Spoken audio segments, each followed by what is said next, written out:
Kita ke informasi selanjutnya, hingga kini sidang Mahkamah Partai Golkar masih berlangsung. Ada Putu Diah di sana. Diah, bagaimana perkembangan sidang Mahkamah Partai Golkar sore ini? Dan Sakti, saat ini sedang berlangsung agenda mendengarkan keterangan dari saksi yang dihadirkan oleh kubu Abu Rizal Bakri di dalam sidang Mahkamah Partai Golkar. Dan saat ini sudah saksi yang keempat yang berasal dari DPP di Jawa Timur, dan dia menegaskan kepada seluruh peserta sidang bahwa Munas yang berlangsung di Bali adalah Munas yang sah karena sesuai dengan AD dan ART dari Partai Golkar. Dan dia juga menyatakan bahwa tidak ada sama sekali penggiringan suara agar proses pemilihan Ketua Umum Partai Golkar, yaitu Abu Rizal Bakri, dipilih secara aklamasi.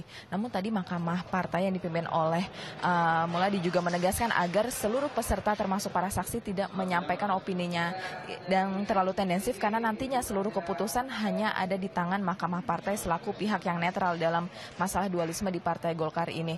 Dan nanti akan ada masing-masing 13 orang saksi, baik dari kubu pemohon yaitu kubu Agung Laksono maupun dari kubu termohon yaitu kubu Abu Rizal Bakri. Sebelumnya tadi juga sudah dilakukan acara mendengarkan tanya jawab dan juga klarifikasi dari pihak termohon, dan agenda ini berlangsung cukup panas karena dari pihak Abu Rizal Bakri masih berpegang teguh bahwa Munas yang mereka lakukan dan juga berhasil memilih Abu Rizal Bakri sebagai Ketua Umum Partai Golkar adalah Munas yang sah. Tadi salah satu pimpinan di dalam DPP yang dipilih oleh Abu Rizal Bakri yaitu Nurdin Halid menyatakan bahwa ia sama sekali tidak melakukan penggiringan suara agar seluruh peserta dalam Munas Bali itu memilih Abu Rizal Bakri. Dan tadi dia juga mengelak seluruh sangkaan yang disampaikan oleh kubu pemohon dalam sidang minggu lalu bahwa sudah ada kecurangan-kecurangan dan juga tindakan yang tidak demokratis selama Munas di Bali.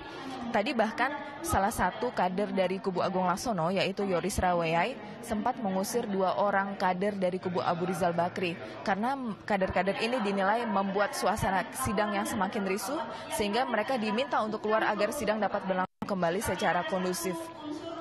Dan saat ini kembali didengarkan keterangan dari salah satu saksi dari kubu ARB yang kembali menguatkan bahwa Munas yang berlangsung di Bali telah berlangsung secara benar.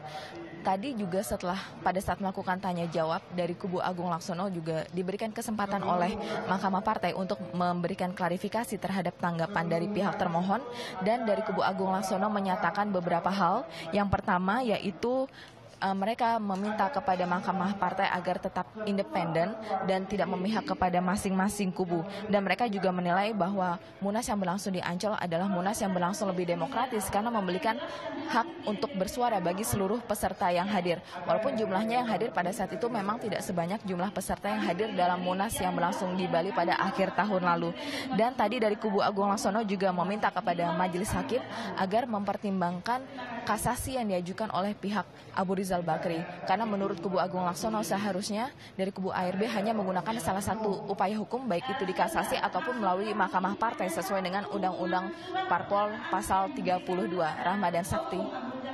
Laporkan dari lokasi sidang Mahkamah Partai Golkar. Ya, ini politisi senior Golkar berharap kisruh ini segera selesai begitu Sakti, karena ada kekhawatiran kader-kader Partai Golkar akan melirik ke partai lain mengingat yang namanya pilkada serentak akan segera dilaksanakan akhir tahun ini ya. Ya, jelas semakin cepat selesai masalah dualisme di kubu Golkar ini jelas semakin baik tentunya untuk Partai Golkar di pilkada.